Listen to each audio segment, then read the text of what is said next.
Hi, guys. Hi. Hello. We've got a little hiccup today.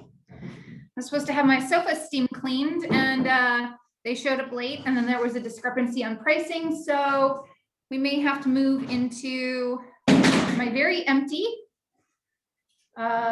spare bedroom where the internet connection is not so great. So I'm gonna do my best. I kind of don't want people in my house without being present either. So Yeah. but I think it's going to be loud. So until he gets started, I'll do my best to get through as much material as possible. So today we're going to talk about inspection negotiation, right? So let's talk about inspections first.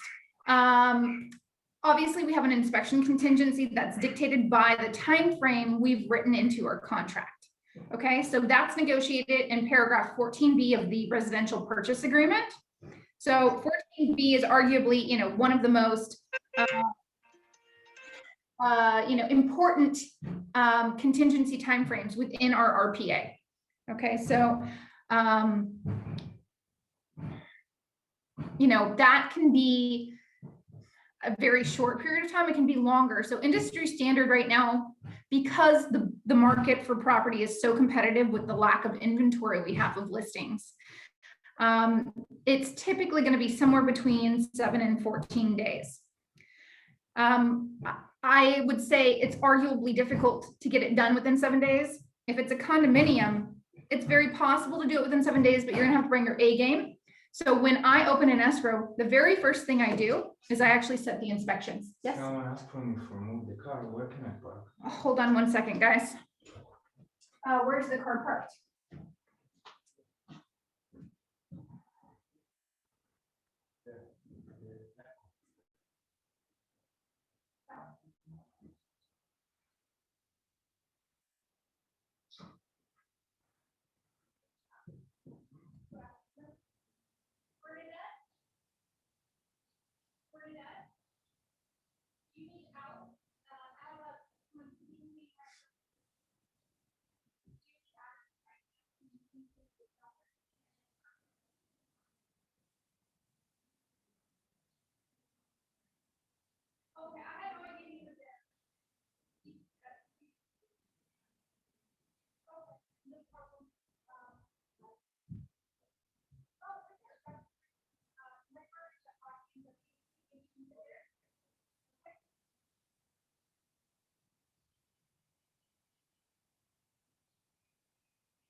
Sorry, guys. Getting my sofa steam cleaned has been a nightmare. He's blocking one of my neighbor's driveways, and they're mad at me. I had no idea he was parked there. Okay. We were talking about timeframes. So for your contingency for physical inspection, the very first thing when I do when I open escrow is I set inspections. Why? We know the market's crazy, right? So it's tough to get an inspector right now. A lot of times they're booked like a week out. So if you have a 7-day contingency for your physical inspections, you might be using third, fourth choice inspector. Just make sure you set your inspections right away. If you have a single family home, I would argue that 7 days is not long enough. You would need 10 to 14. But again, right, we're writing these crazy timeframes into our purchase contracts to try to get our offer accepted because it's so competitive right now. So let's talk about what inspections need to take place, okay? So if we're talking about a condominium, what I'd say your core inspections are going to be general. Fireplace is sort of optional. If you have a condominium complex where the units are stacked on top of each other and they are sharing a chimney, it's very difficult to ask for any type of repair because it's not like the building is going to, or credit, because it's not like the building is really going to disrupt all of the stacked units to necessarily repair whatever's there. I would still say that an inspection should be necessary to make sure that it's safe to operate, because you don't want your buyer to be operating, You don't want your buyer to be operating a fireplace that's unsafe to operate. I'm just going to move into the other room now. I think he's going to get started, so it's going to be loud.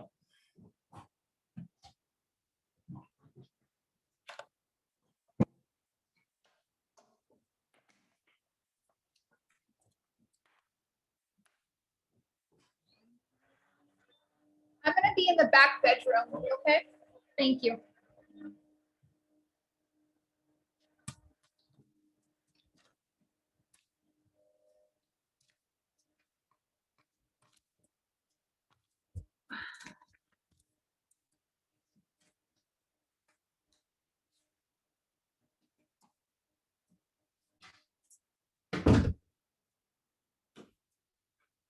Okay, empty bedroom. Heidi, for those of you who joined a little late, I had my having my sofa and love seat steam cleaned today.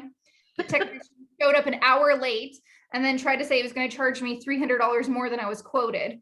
So I was on hold for like 45 minutes verifying the price. And so now I have this unknown person in my house unattended making lots of noise. Awesome. I had planned on being in the office teaching my class, but that's just not going to happen. Okay, so hopefully no more interruptions. So on a condo, we're going to do a general inspection. We want to do a chimney because we want to make sure that the buyer's not operating, a chimney that's unsafe to operate. But keep in mind with the chimney inspection, if it's a stacked, chimney off the fireplace, it's not really logical to expect a credit or a repair unless it's something just within the unit. You may or may not want a termite inspection on a condo. The reason why is any termite damage or infestation that is walls out would be considered an HOA responsibility. It's very unlikely and rare that there would be a termite infestation within the unit, but it's not unheard of. So I have this discussion with my buyers and I leave it up to them whether or not they want a termite inspection on a condo.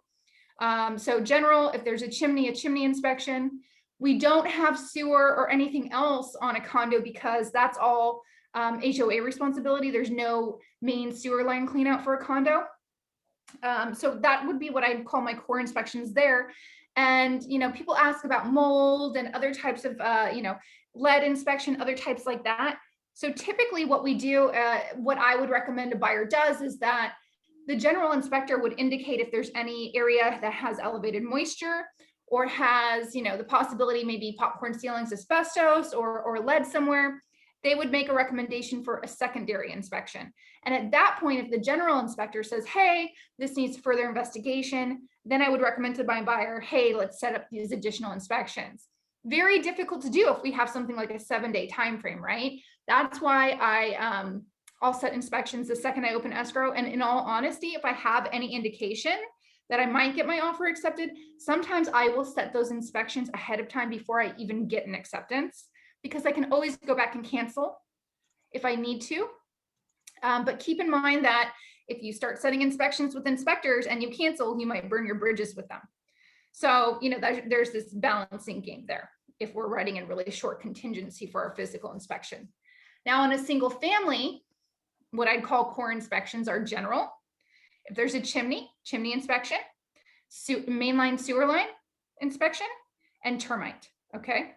If there's a pool inspection. If it's a hillside property, a geological, okay? And then again, if any of those inspectors recommends a secondary inspection, roof inspection or a mold inspection or anything else, then I'm going to set up that second round of inspections.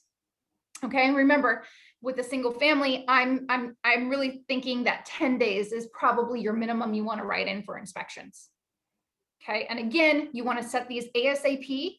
When we're in a competitive market, our inspectors are super booked. I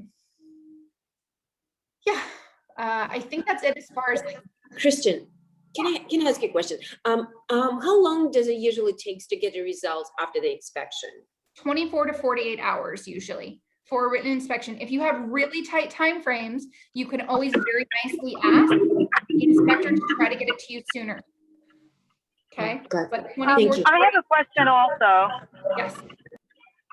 Okay, isn't there sometimes a potential conflict of interest when you have like, let's say we had twice, we were an escrow for a property, for two different properties, and the person, for example, that did the foundation inspection, because obviously then they would be doing the job, so they kind of tend to hype it up, and then that in one of the deal fell out of escrow for that reason.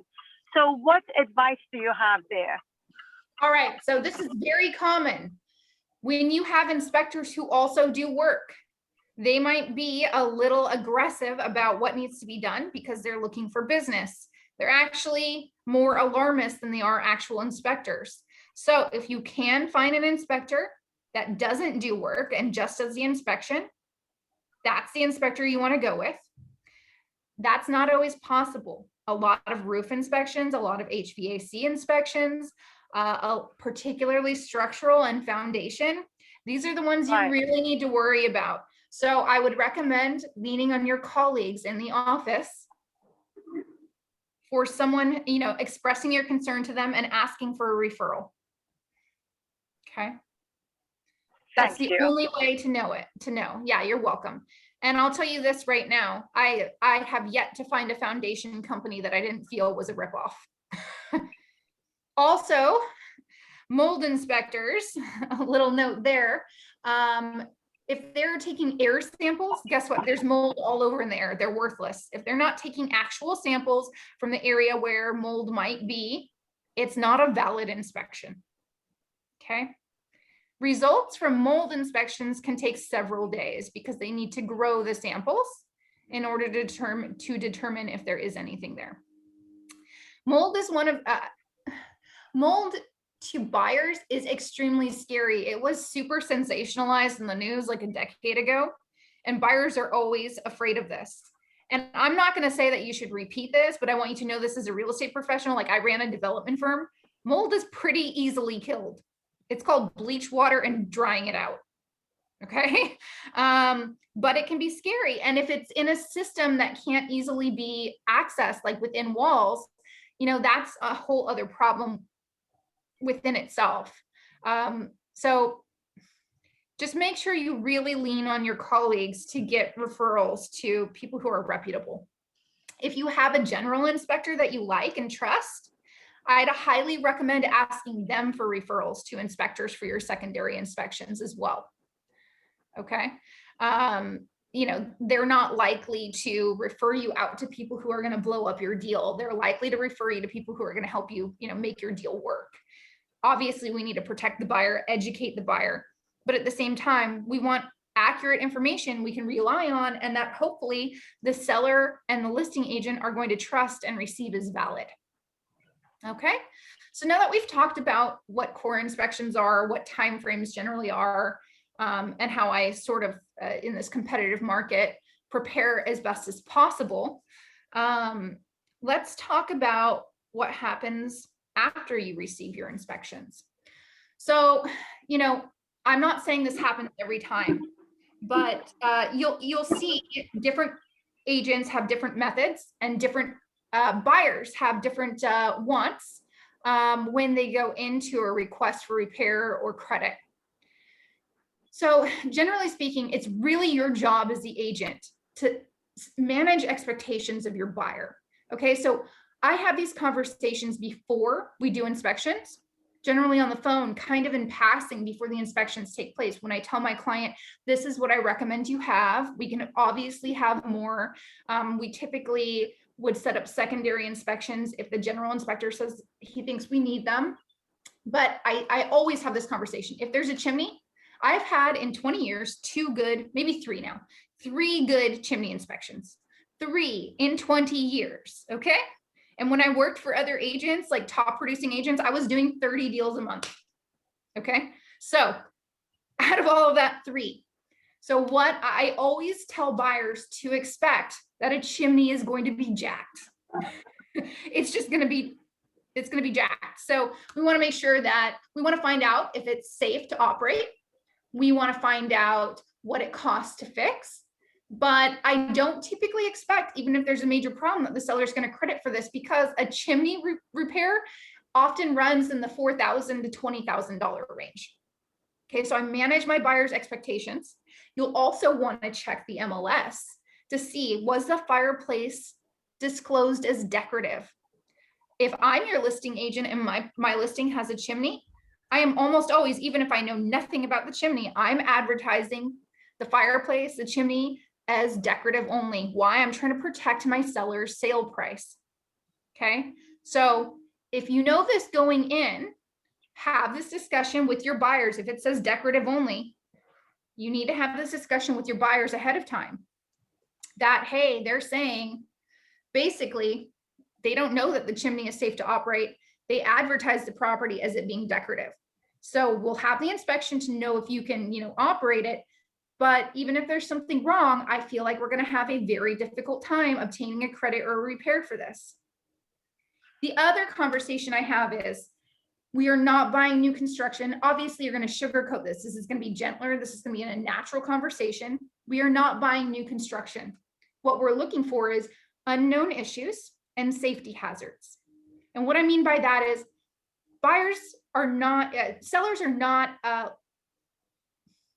going to receive a request for something that is an upgrade as reasonable. Okay. Also, nitpicking little handyman items like GFC outlets that cost $15 to replace. That's like the safety thing on outlets that are near water. So like in the kitchen, bathroom, I try to tell my buyers, let's not focus on that. Let's focus on any major big ticket items. This is going to help you later, because if you don't have these conversations prior to inspection, when they don't see that anything's wrong, your buyers are going to more likely to ask for anything and everything. And as a listing agent, when I receive this laundry list of upgrade items and little $15 handyman fixes, I'm like, go flag height. We're not doing that. You want new construction, go buy it. You can go pay $200,000 more. Okay. So that's how. Christen, I have another question. What about when the seller from the get-go, they give you their SPQ, as well as let's say they previously did inspections. How much trust do you put into that? That's the first question. Oh, how much trust do you put into when the seller gives you their inspection report? From the get-go. I look at it, and any issues I see in there, I point out specifically to my inspector and have them do it. But I 100% think the buyer needs to have their own independent inspection, no matter how many inspection reports are provided by the seller. Okay. And then another question, sorry, is that if, let's say we do our inspection as the buyer, representing the buyer side, and we see some major issues and we provide that, let's say foundation issue, and then we provide that to the agent and we can't come to terms on some requests, so the property goes back in the market, how do we know that they're going to disclose all of that to the prospective buyers? We don't, and it's none of our business. We cannot police the other agents of the world, nor should we get involved. Okay. Yeah. All right. We are not going to know that. And believe me, there are a lot of shady ass agents out there that don't do that sort of thing. Right? All we can do is be good, ethical agents ourselves, make sure that we provide any reports we have when we have listings to buyers, and protect our buyers. That's all we can do, right? It's none of our business if whatever happens after our buyer cancels the sale, if they want to cancel the sale. Okay, thanks. You're welcome. So, on Christen, that, I have another question too. Sorry, this is Kat. What would you recommend for properties that are listed with that the seller will not make any repairs or credits, or they I won't ignore it. I totally ignore it. So, Okay, as good. I tell you in our residential purchase agreement contract class, all offers in our RPA say that the property is to be purchased as is. But that does not mean that the buyer does not have the right to ask for a repair or credit for an unknown condition, right? So like I was telling you about the fireplace being advertised decorative, that's a known condition. That's being disclosed, right? So it's hard to ask for anything on that. Just like if someone gives you an inspection report, says there's a foundation issue that's 50 grand, they're expecting you to come in with an offer reflecting your knowledge of that opinion. But anything unknown, it doesn't matter what they say or what they write into the contract. You absolutely have the right to inspect. You absolutely have the right to ask, but the seller does not have to agree, nor does the seller have to even respond. Okay, so that's a misconception that some buyer's agents have. Seller has no obligation to respond to a request for repair. Now, it's in their best interest to do so, because if the listing agent is an honest, honest, ethical agent, they know they're going to have to provide any inspection reports that you've given to them to any subsequent buyer, right? And by the way, all cancellation, even if buyer's in the right, seller's in the right, is by mutual agreement. So if you really wanted to be a jerk, you could kind of strong arm them and kind of refuse to sign cancellation for a little bit and see if you can negotiate it longer. I don't recommend that. It's a small community, and when we want to stay friendly with our fellow agents here, because you very well might be writing an offer on that listing agent's property next time, and they'll be like, I don't want that chick. I don't want that guy. So it's all a balancing act. All right, so let's talk some more. Okay, we talked, we're not looking for upgrades. You need to manage your buyer's expectations where they're not buying new construction. Let's focus on issues. So that being said, right, obviously building code changes over time. So a home is not required to upgrade items that have new regulation involved. What they are required to upgrade, and this is not even something we need to get to negotiate, at least in the city of Los Angeles, or in this, well, we'll talk about the state. City of Los Angeles, we have something called a certificate of compliance. That would include water heater strapping, low flow water fixture devices, smoke detector, carbon monoxide detector. I think I said water heater strapping already. Automatic gas shutoff valve. Okay, I can't remember if there's anything else. I don't think so. Now, in the state of California, all of those same things are required except for the automatic gas shutoff valve.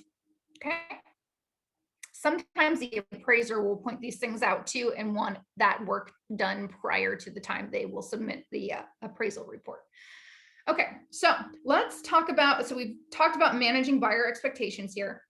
Focus on your big ticket items, focus on things of concern. If on occasion, particularly first time buyers, they are really stubborn and they nitpick everything. Okay, so what do I do if they're nitpicking everything and they won't give up on these little $15 handyman fixes?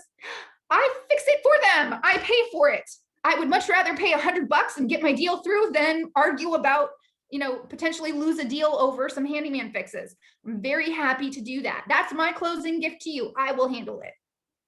Okay, so if it's minor cost stuff, you very well may just want to pay it yourself. Okay, maybe you even want to credit it from your commission so that you're not taxed on it. Make sense? Okay, so let's talk about now when you have a real substantial issue. So unfortunately, not all listing agents are super professional. You are professional though, because you're taking this class and you're always going to be a professional agent. Whether you're the buyer's agent or the seller's agent, your ass should be at every single inspection every single time. And if you cannot be there, someone you trust is going to be there and video it. Okay? Every single time. And use every bit of influence you have in your power to make sure that your buyer is at the inspections. Sellers should never be at inspections, ever. Okay? Why? Well, I don't care how rational or normal your seller is. When a professional comes in whose job it is to nitpick apart the entire home, sellers get very defensive and are uncomfortable with that. Okay, so we're talking about buyers being at inspections being very important, okay? Now we're going to talk about why. Sorry, Kristen, I actually have an issue with that in this transaction that I am right now, because the inspection went to the house, the seller was there, and the seller was very, very stinky about that, and she didn't know there was two inspectors that went there, and she kept asking them to not see this and not see that, and be careful with this, be careful with that. So The inspector later on came to me and said, George, she's very, very weird, very hard to talk. And she was complaining that we were looking here, looking there. So we have a little issue in the beginning of the transaction because she was complaining. And worse than that, she said that one of the inspector broke one of her drawers.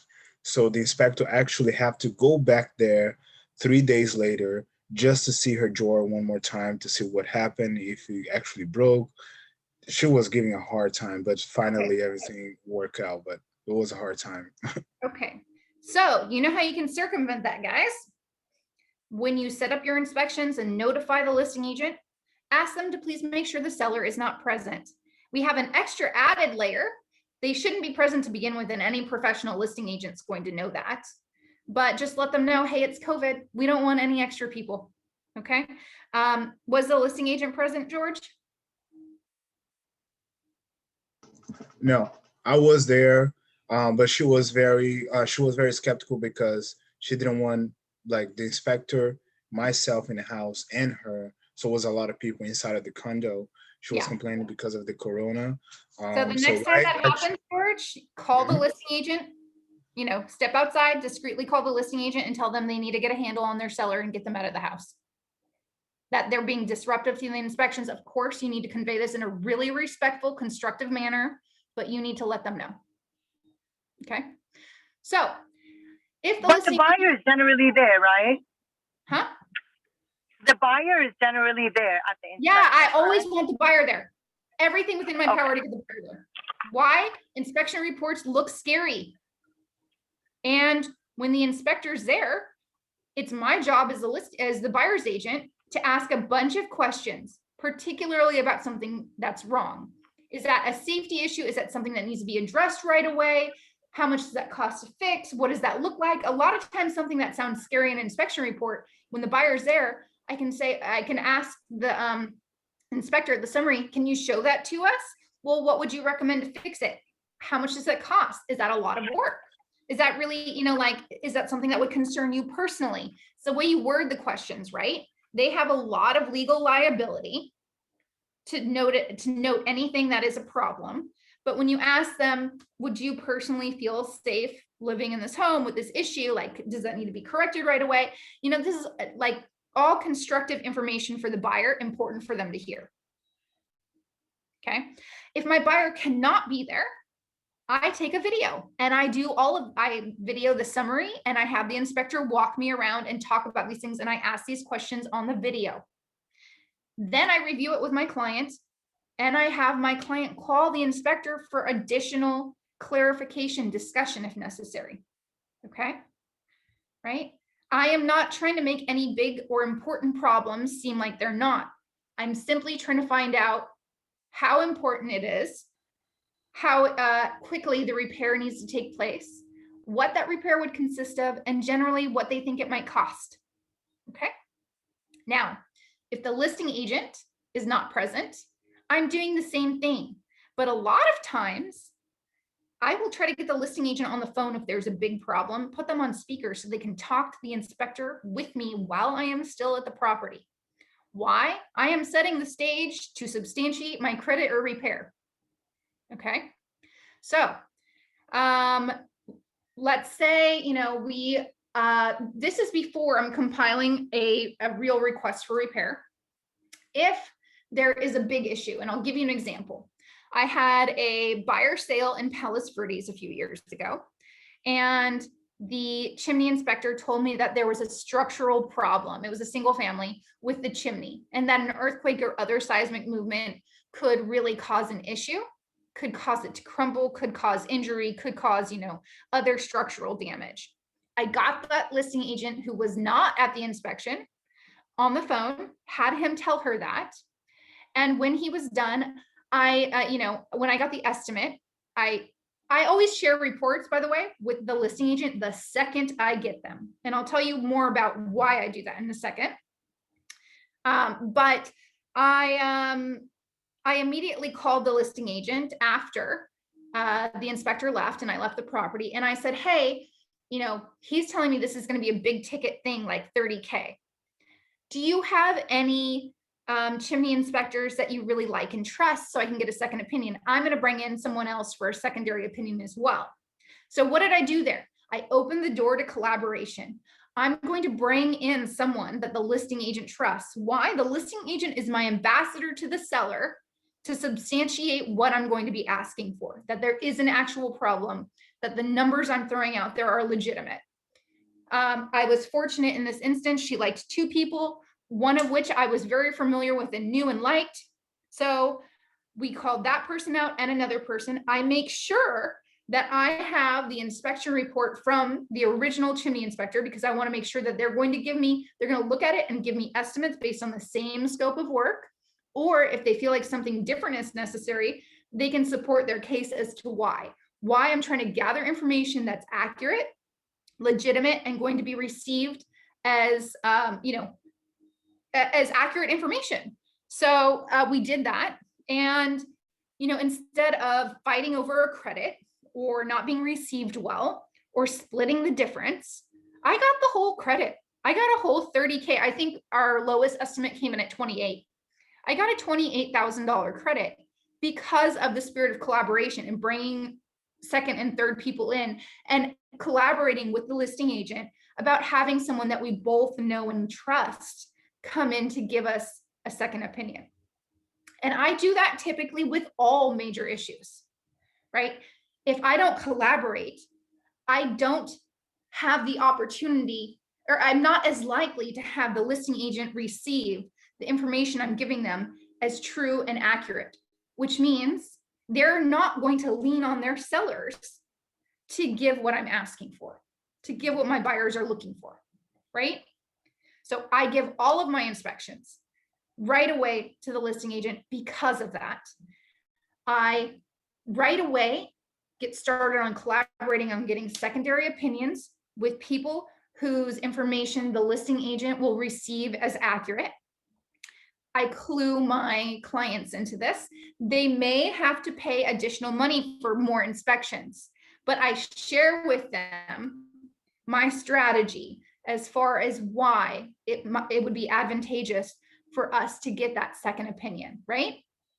Is because I think I can get you more credit or more repair if I bring in the second person that the listing agent agrees to also. Sometimes, like if I'm the listing agent and I'm having this issue, I tell my sellers to pay for their own independent, and I choose someone I like if the buyer's agent and I don't have a overlap of people we trust in this department. That way, when I go to my sellers, I'm like, look, I know this person's legit. I work with this inspector all the time. They're saying the same thing, or they're saying something wildly different. And when the inspectors do say something wildly different, you know what I do? I get the listing agent or buyer's agent, depending on who I'm representing, on the phone, and I do a conference call with both inspectors, because no one is going to be dishonest like they might on paper or forget something on paper when they're having that professional discussion between themselves. Okay. So when I have a huge discrepancy and want to find out why, all minds come together. We all hear it at the same time. Okay. And generally, whoever is, it will work out. I have never, ever had an inspector who continued to be dishonest or skirt or forget to include some information when I have the other professional on the phone and they're discussing it. Never. Okay, so the spirit of collaboration, the spirit of trust, being transparent, making sure everyone has access to all the information in negotiations. I have had very, very few cancellations of escrow in my career, and that's because of the way I manage expectations and the way I collaborate with the other agent. Okay, I've had extremely successful negotiations in inspections for my buyers, and extremely, I protected sales prices quite well because of the methodology I use. Let me tell you what the old school way of doing things is in real estate when it comes to this is, hold on, the equipment just went off for this sofa cleaning guy.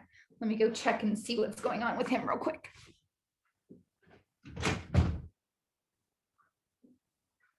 You'll just knock on the door on the right when you're done. You can knock on the door on the right when you're done. Let me know. Oh, you're done? Okay. Do I need to pay you?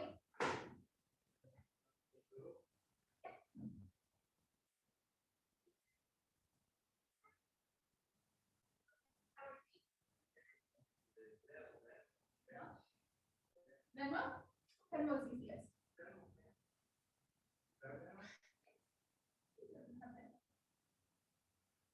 All right, you're back.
Okay, clean sofas. 2 hours later than it should have been, but clean. Guys, what was I saying? Oh, I was talking about the old school way of doing inspection negotiation. So I don't know why, because this never works well. My methodology is completely different. It's a completely new school way of thought.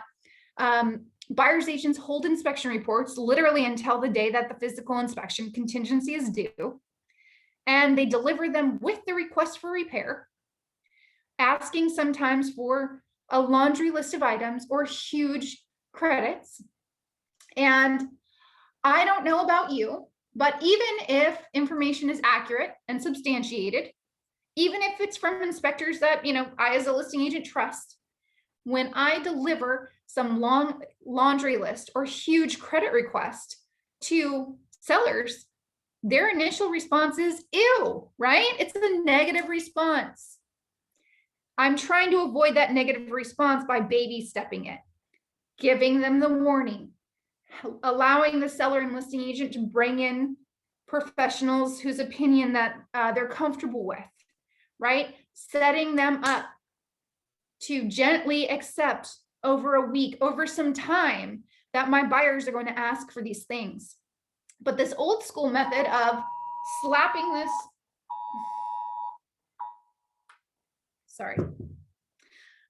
this old school method of just slapping at the last second, this crazy request is going to be received poorly. And it's going to extend the time frame, because what the sellers and listing agent are going to need to talk about it. They may at that point want to go and substantiate, get second opinions on any of the information that the buyer's agent is providing to them supporting this request. And so that might take some more time, but you're also missing that opportunity for the listing agent as your ambassador, right? Your listing agent is the key to getting the seller to agree to what you're asking for. You're missing that time frame, that process of allowing the listing agent to, deliver the bad news to the seller. Let them have their negative reaction. Let them take some constructive steps to substantiate the information that, they've received, allowing them to get opinions on pricing. So you're losing that opportunity, and you're asking for a response at the time that you're giving them bad news that they're reacting negatively to, even if it's 100% accurate information.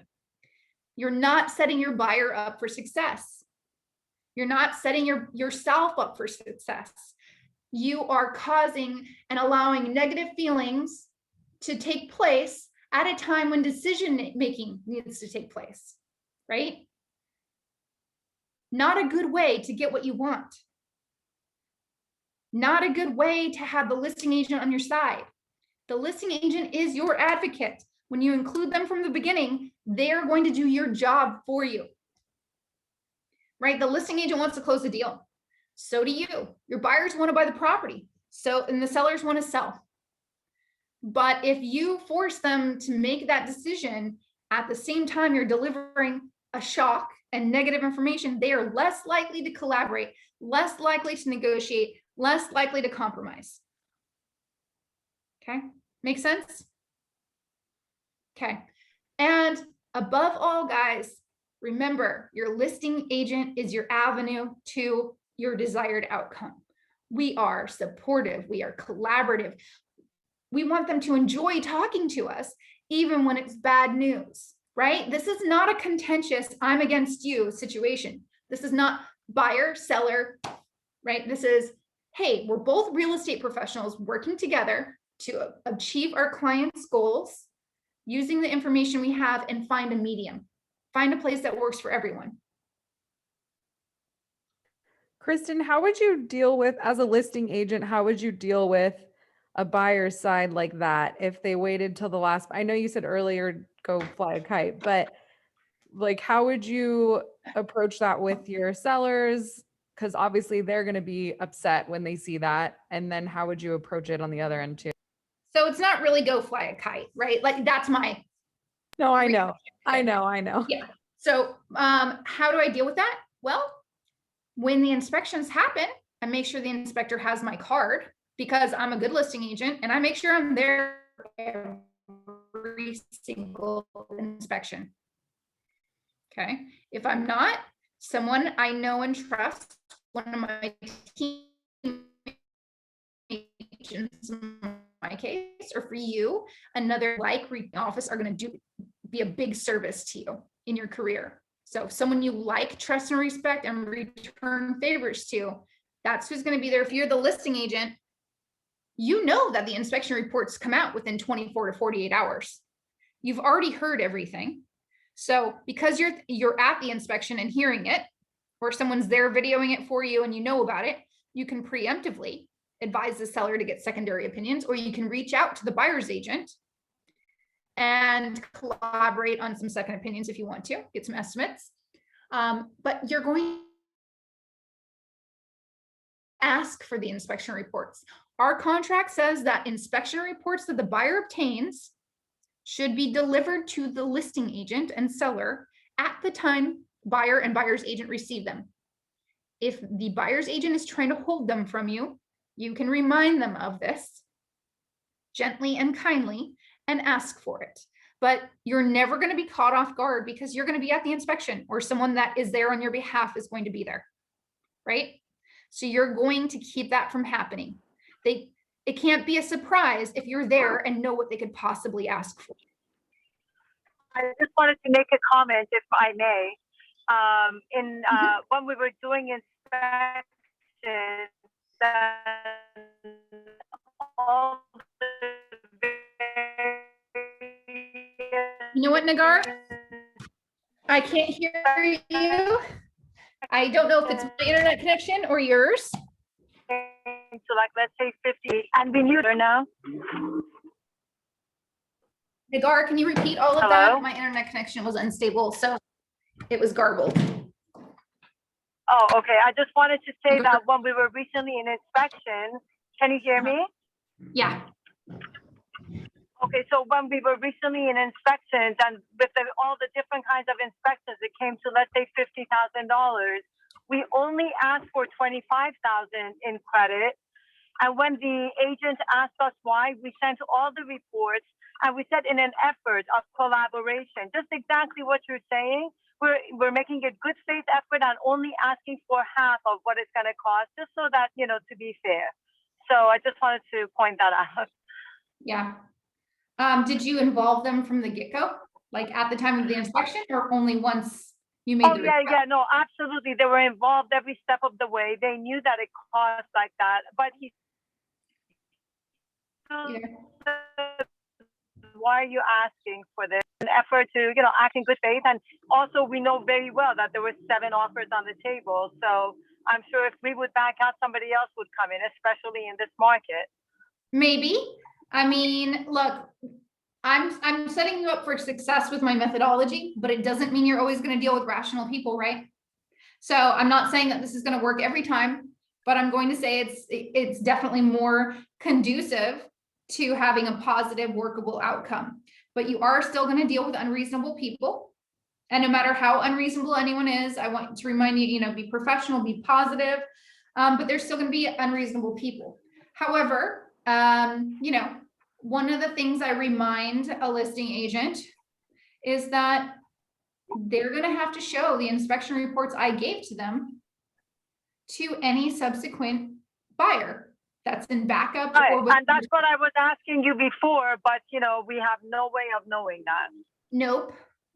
But if you are actually nearing cancellation, Nagar, and worried about that, you might want to send it to them and copy their broker on it.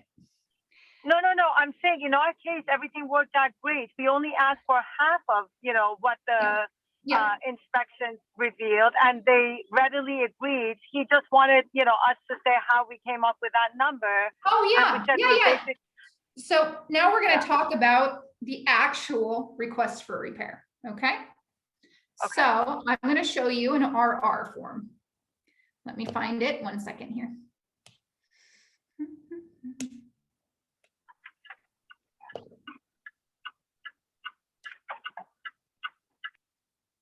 I'm going to have to pull it from my email. Give me a second, guys.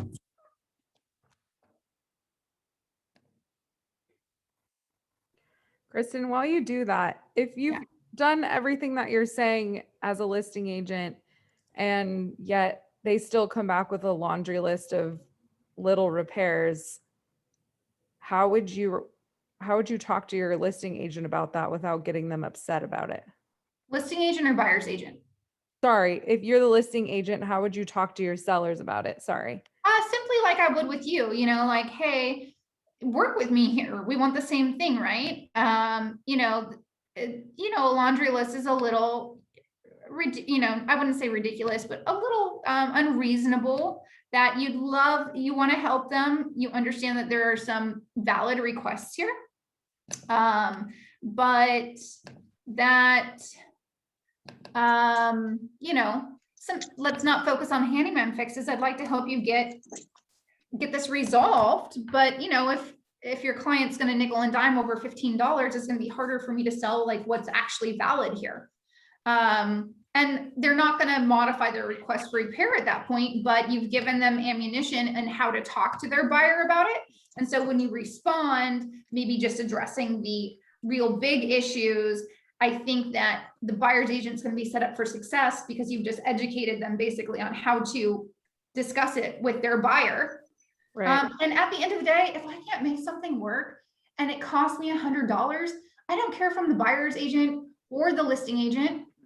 If it is a sticking point and it's going to cause a cancellation or a bunch of negative feelings that's going to, make the rest of my transaction negative, I will fucking pay for it. I don't care. Okay? I don't care. I will pay for it. I look at my commission. If I'm going to make 40 grand on something, do I care about $200? No.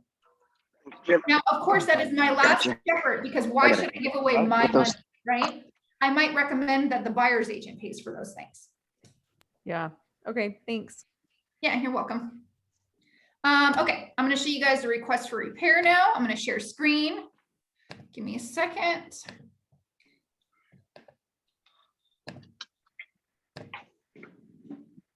Here. Okay. Thank you. So, the request for repair looks like this, and it can be filled out a bunch of different ways. All right. So Nagar was talking about substantiating it, how you came up to a number. So you're going to do your request for repair, and this form is called the RR. Okay. RR for request for repair. And you can do multiple rounds, but your first one's always going to be number one. You have the date prepared here, and you're going to say in accordance with the terms and conditions of the purchase agreement. And remember, if you take my contract class on the residential purchase agreement, we have that legal reference date up at the top left, just like this one is, the date prepared. The date from your RPA that's up in the top left-hand corner is going to be what's on here. All right. So in this case, we're going to ignore what's written on here. Okay. Right. This is one I did recently. The buyer can make requests several different ways. So the buyer can first, under section 1A, ask the seller to repair or take specified action on each item listed below, and you can list them here, or you can check this box and say on the attached list dated blah, blah, blah day, and you can actually take a Word document or an addendum, and you can add it to this request for repair if you don't have enough room here. And then also section B, if the buyer is asking that the seller pays, like this section is for the seller to do work or take action. Section B is if the buyer is asking for the seller to take care of section 1 termite work or section 2 termite work.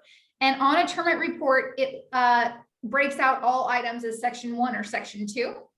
Now, I do not particularly like using this section at all. And if you've taken residential purchase agreement with me, you know why. The second you involve termite in formal writing in your transaction, if the lender catches wind of it, they might blow up your deal by requiring work to be done prior to issuing loan documents. Why does the seller want to pay for work, or do they even have the money to pay for work before deal closes? Also, if it's termite work, they very likely might have to leave for 3 or 4 days for fumigation and do a bunch of work. Nobody's planning on doing that, wants to do that, or is it convenient for them when they're in the process of getting ready to move? Okay, so if I want work to be paid for termite, I generally lump it into our third option, C. And don't get me wrong, you don't have to choose A, B, or C. You can choose A and B, A, B, C, C and A, any combination thereof, okay? Including D, and we'll talk about that in a second. So any and or all of these can be used. Section C is buyer requests that the seller credit buyer blank amount of dollars at the close of escrow. Okay, so in my instance, the way I did fill this out, this $1,500 is actually for termite work. But you see, I asked for a credit instead of specifying that it was termite work, And I did this on the phone with the listing agent.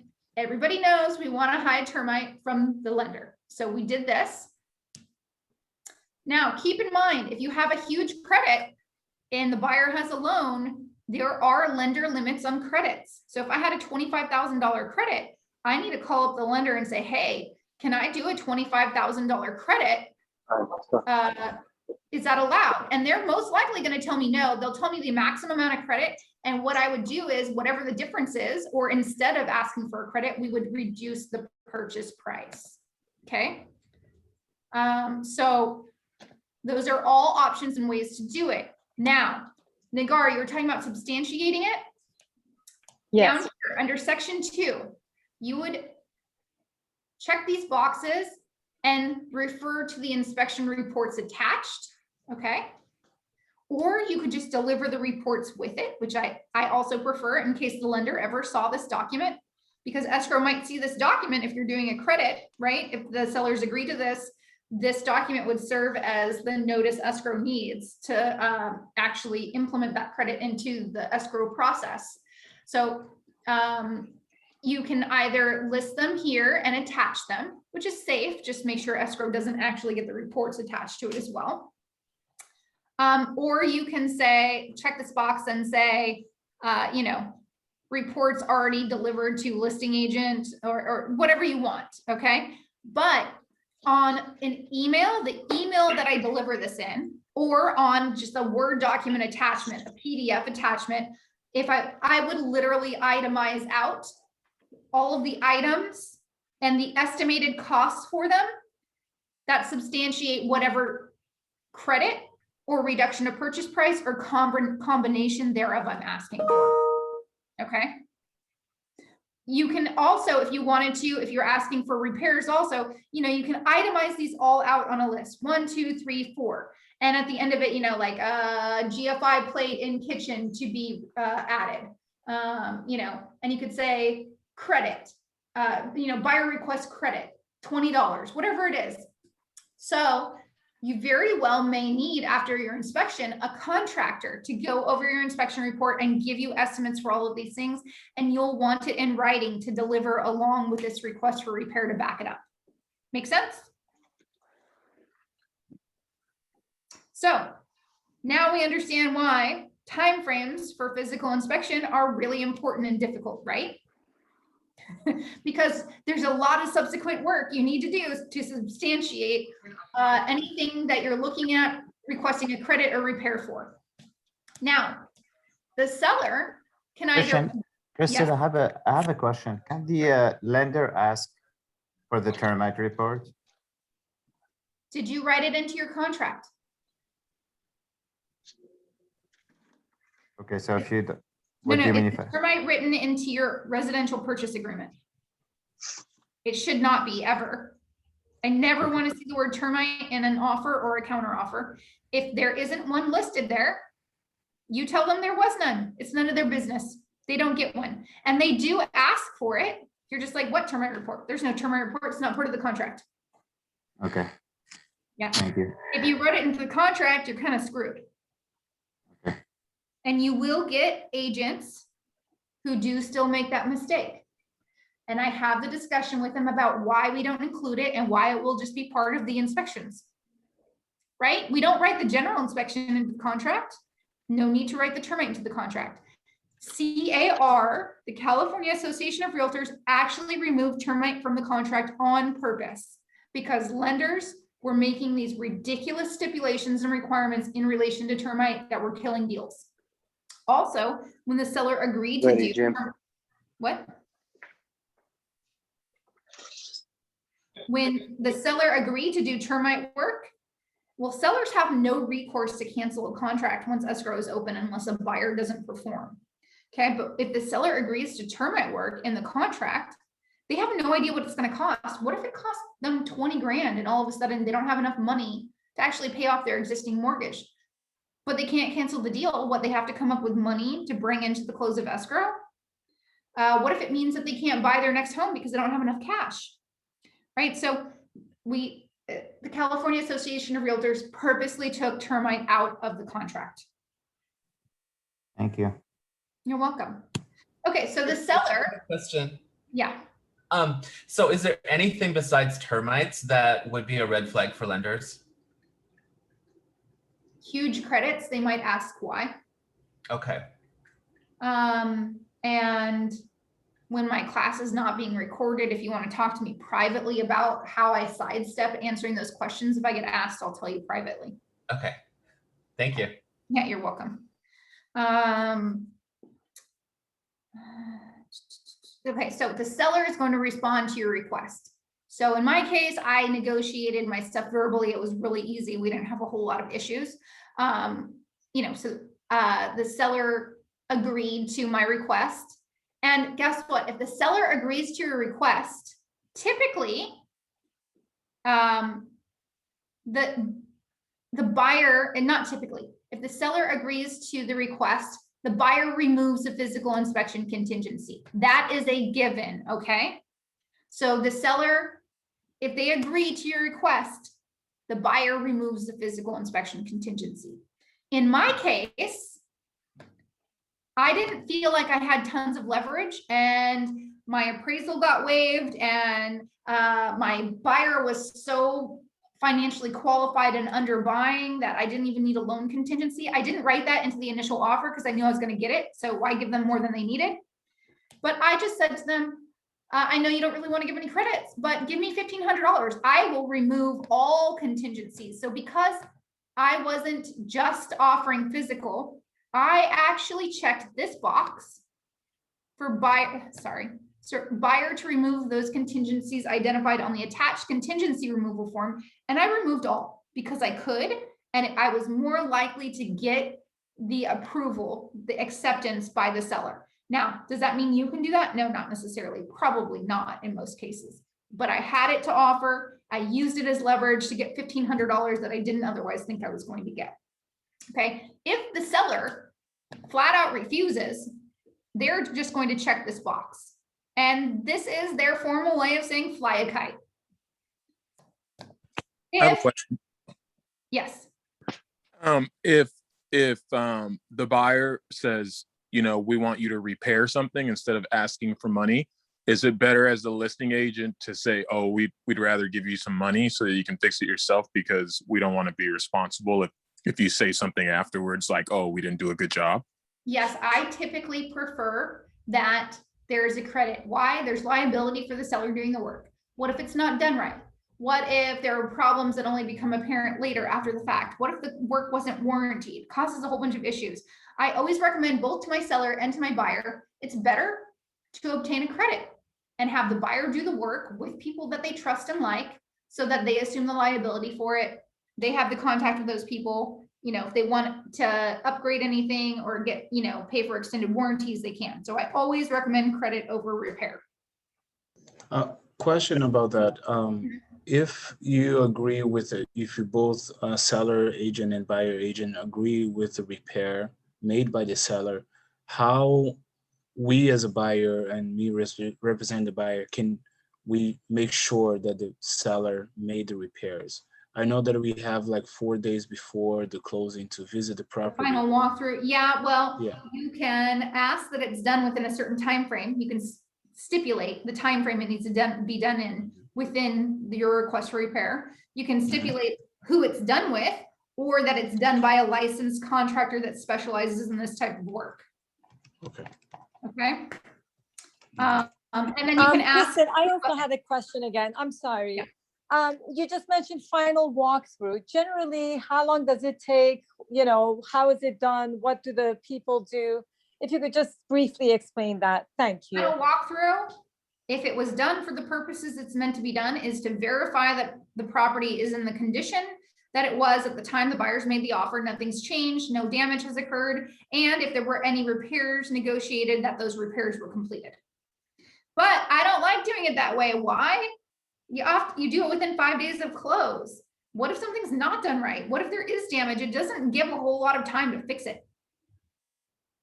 Right? So I tend to want to verify that the work is done. Sometimes the work is a big deal, and I'll actually say that my request for repair is subject to re-inspection by an inspector of my buyer's choice. And then you have to talk about who's going to pay for that re-inspection also. Okay, so depending upon how severe the repair is, if you're having one done, you can stipulate when you want it done, how you want it done, by who you want it done, and that it's subject to re-inspection and who pays for that re-inspection. Now you're getting into some nitty gritty here and it might not be received well. So pick and choose your battles wisely. Right? Does that make sense? Okay. So the seller can flat out refuse. And this basically means, man, you know, there's some negative feelings going on here. You have a really stubborn seller. Maybe your listing agent does not have control of their client. Maybe they don't believe you. You know, I would start this conversation with why? Why is the seller not willing to continue this conversation with us? Okay. The last one is that the seller neither accepts or rejects the buyer's request. They are basically making a counter proposal. It's like a counter offer in a purchase offer.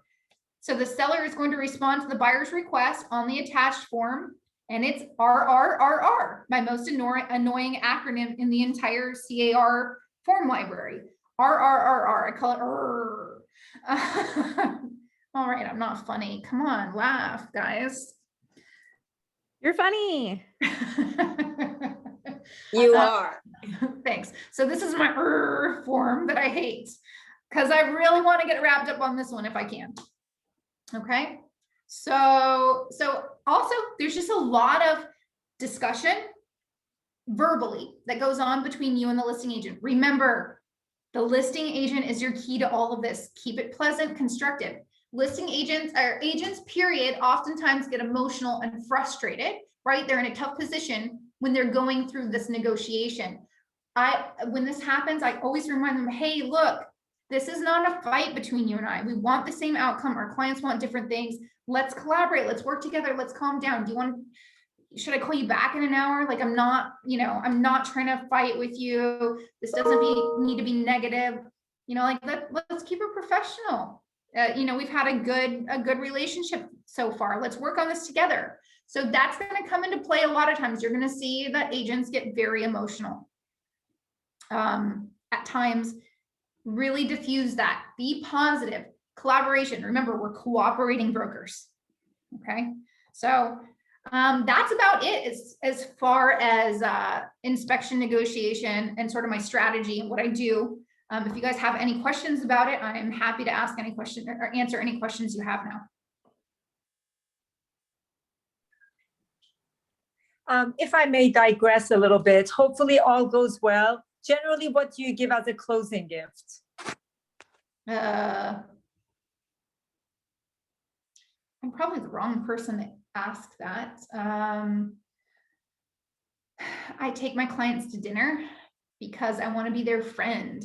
I want invitations to their parties. I work my business primarily by referral, so I want to spend time with them. I take them out someplace really nice. I almost always give a bottle of champagne when I give keys over, because it's a celebratory moment, right? A card and champagne and keys. Now, if it's a super high-end property, I might buy something for them, or if there's something I know that they really want or work they plan on doing, I generally give them something towards that. I don't give traditional gifts. I know there are a lot of agents out there who give a lot of great gifts. And in all honesty, Nigar, like I kill myself so hard for my clients. A lot of times I don't give them anything, and instead they're the one taking me out to dinner, or they give me presents. I seriously like kill myself for my clients. So, I love that. Yeah. I try to listen to the things that they want to do, like if they really want to paint a room, I might pay for it to be painted for them, not the whole house or anything, but generally I want to contribute to their home process in some way. And if I either want to spend time with them, or I want something that's going to stay in their home long-term so that when they see it, they remember me, they talk about me. Smart. Yeah. Christine, I'm sorry.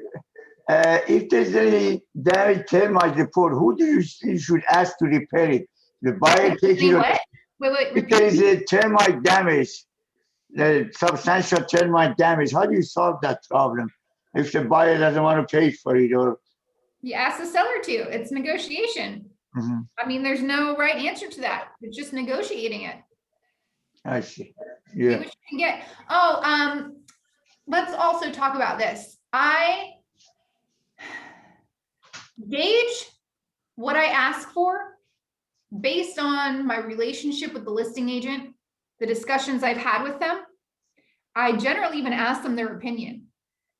I generally ask for more in writing than I'm willing to accept, or my buyers are willing to accept. Why? It gives the seller room to negotiate down. Or if I'm the listing agent, I almost always initially respond to the buyer's request for less than they're asking for, because there's room to negotiate then. I don't generally agree to splitting the difference or insist that something's paid for up front unless it's a huge safety hazard and my client has told me that this is a totally non-negotiable issue for them. And then I'm like, look, listing agent, my buyers are absolutely freaked out. They're not willing, like they want to move forward. I'm not going to ask for a single other thing, but they want every single penny in relation to this repair that's necessary. I'm so sorry. Can you, let's get some second opinions. Let's, talk to your seller, come back to me. But my buyers are just freaked out. This is really a non-negotiable thing. I'm going to drop anything and everything else. But generally speaking, unless me and the other agent, whether or not I'm buyer or seller, unless we're completely on the same page, I totally trust them and I know they have control over their client, I'm generally asking for more than I would be comfortable receiving. And right, this is after a discussion with my buyer, if I'm the buyer's agent and making that request. Or as a listing agent with my sellers, I'm like, okay, what would you be willing to do? And I'm generally initially offering less to see if we can get them less, get it for less. So I wouldn't go crazy with it, but let's say, my buyers wanted 20K, or let's say they wanted 10K, but let's say they would go for 10K, but I had substantiated information that said, reasonably, I think we can ask for 18. I might ask for that 18 to begin with and see what they come back to me with. Right? It's a negotiation, just like offer, counter offer. I have a But question. yeah. But at the end of the day, the only person that can really like end the deal is the buyer, right? Yes. Like, so you don't really have to worry about, what, or do you have to worry? I mean, is the question. I mean, not that you don't have to worry, but like if your buyer's kind of a little bit worried that it might hurt the deal, you can kind of let them know that, No, I would not go there. No. No, because then you might get stubborn child syndrome where they're basically putting you, the seller, the listing agent, in a horrible position. Ultimatum, give me what I want or F off. I'm going to tie your escrow up. You cannot sell your home. You cannot make your future plans. It's a total dick move and you're going to have major contention. So I would not open the door up for your buyer to think that way. I understand. Yeah. And I But have if my you have last question. Yeah. When do you ask the person that you represented, let's say you represented the buyer, when do you ask them to write you like a good review or a letter of recommendation? And do you write something and then have them like sign it? How do you go about that? I generally wait about a month after they move. I don't want to ask them for something when they're crazy, right? Right. I put it in my calendar for like a month afterwards. And I generally I send the email for the review and I follow up with a call, just to be like, hey, I want to check on you. It's been a month. How are you settling in? Are you loving it? What's your favorite? Do you need any referrals? Once you move in, oftentimes you kind of figure out you might want to change something or something needs some further repair. Can I help you with that? I'd love to, or maybe I'd love to stop in. I have a house plant for you. And when I ask for the review, I do generally, like follow up an email or in that phone call, hey, I didn't want to bug you too soon, but I sent you a Zillow request for a review. And, I generally do direct them a little bit. Like I had some clients once who asked me, and I feel like this is the biggest compliment I've ever received. I had some clients when they're asked me, they were buyers, Christen, how many clients are you working with right now? And it was literally the time I was busiest in my entire career. And I said, I think I was working with 8 other buyers and I had 4 listings. And I was like 12 people. And they said to me, that's so amazing. You always make us feel like we are your only client, because they'd see me like text or hear me take calls on occasion or reject a bunch of calls. And I just thought that was so sweet. They're like, you always make us feel like priority. You always are responsive to us. Somehow we don't know how you do it. And I was like, a lot of phone calls in the car and texts, like texts when you're looking at something else. They said, no matter, like you always make us feel like we're the only client in the world. And so that I was like, thank you. I think that's the best compliment I've ever had.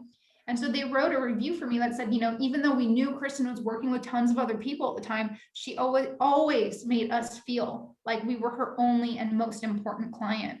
And so when I asked them to write the review, I said, that compliment you gave me when you said this, that was truly like the most touching, like meaningful compliment I've ever received. Would you mind including that in the review? And they did. Where did they write that review? Zillow. Christen, on Zillow. What? Do they write the review on Zillow? Yeah. Okay. Yeah, I have a question. You might talk about it. I was a little late for class. What about prices? Are you negotiating who pay for any inspections or No. like buyers paying for inspections? Buyer pays for inspections. Okay. Yeah, buyer pays for inspections. And you want the buyer to pay for inspections. Why? You want to make sure you're working with an inspector that is unbiased and giving the buyer information they can trust. Mhm. Thank you. Christen, can a seller also get out of a contract with a notice to perform? They can try, but let's talk about this real quick. Yeah. So a buyer has the right to cancel if they have contingencies left. Okay. A seller has the right to cancel if a buyer fails to perform within the timeframes specified for their contingencies and the seller gives a notice to perform. However, escrow will not cancel or do anything with money until both buyer and seller mutually agree in writing that they're canceling and what to do with the money. So if someone disagrees or fails to sign that document, what happens is mediation, arbitration, or an actual court hearing where there is a judge who makes a ruling and a court order issued to the escrow company telling them what to do with the funds. The court will absolutely uphold whoever's in the right. So if the buyer has a contingency left and is trying to cancel under the contingency, and it's a valid contingency, the court's going to say, seller, you're wrong. Escrow, cancel and give the money back to the buyer. And they're going to make the seller pay for the legal fees for the buyer. Maybe other damages if the buyer can show that they had other, costs or damages in relation to the seller refusing to cancel when they had the legal right to do so. And likewise, if the buyer has failed to, the seller issues a notice to perform or a demand to close, the buyer refuses to cancel, the seller has to do mediation, arbitration, or there's a court hearing, and the judge or whoever will say to the buyer, sorry, we're canceling the escrow. If the buyer still had contingencies, they will most likely give the money back to the buyer, but make the buyer pay for the legal fees. But if the buyer didn't have contingencies, technically the whole earnest money deposit would be up for grabs in addition to any legal cost for the prevailing party, in this instance, the seller. Now, the drawback to this is the seller cannot sell their home to somebody else during this time, right? The drawback for the buyer is the buyer cannot buy something, doesn't have the money back to buy something else within this time frame. So when this rarely happens, but when it does, generally speaking, by the time any legal action can take place that would force the cancellation, generally the seller's just like, whatever, buyer, just fucking buy my property so I can close and move on. Yeah, totally. Okay. So it sucks. The buyer has the upper hand. But man, what a really horrible experience for the agents. Really horrible experience for the agents. A lot of contention, a lot of issue. So yeah, sellers, they don't have much power once an escrow is open. So they have to be sure. So if you're ever worried about a buyer, you might want to ask for early release of funds. But I'll tell you, an early release of funds during the course of escrow, almost any court will force a seller to continue. What? What's that? Yeah. Any other questions? Christine, did you say, I'm sorry, on condo, we don't do a termite inspection? It's not necessary to do termite and mold inspection? Do you do mold inspection? Or, I only do mold inspection if the general inspector says that there's elevated moisture or evidence of mold, unless the buyer explicitly wants one. I explained to them that we have the general inspection, and that inspector will typically tell us if there is any concern that would make him feel like we should get a mold inspection. As far as termites concerned, for a condominium, termite damage in the unit is the unit owner's responsibility, but termite damage outside of the unit is HOA responsibility. So I wouldn't discourage a buyer from having a termite inspection, but it's really optional. It's up to them. Thank you. That it, guys? Is your residential purchase agreement course recorded? Yes. If you search my name on YouTube, you will find all of my recordings that are terrible because I hate being on camera. It's like out in the corner and I'm like purposely trying to avoid it. I just wanted to say thank you so much. You're amazing. Thanks, guys. Yeah, Thank thank you so We gotta much. give you a title of professorship, full professorship, Christine. Full professorship. Professorship. No. You guys want to do me a favor? You know where my power comes from? Go tell Josh how I, much I help you if I help you. It's not necessary, but if you want to do me a favor back, go tell Josh. The more, you know, the higher he thinks of me, the more power I have when I need something from him. absolutely, absolutely. But don't feel any pressure to do that. Don't feel any pressure to do that at all. Just saying, if you want to do something like that, just go tell him. Will do. Thank you so Thank much. you. We're absolutely amazing. Thank you so You're much. very Thank welcome. you. Here, guys. Thank Bye you. now. Thank Bye. you. Have a good day. Thank you. Mhm. Bye.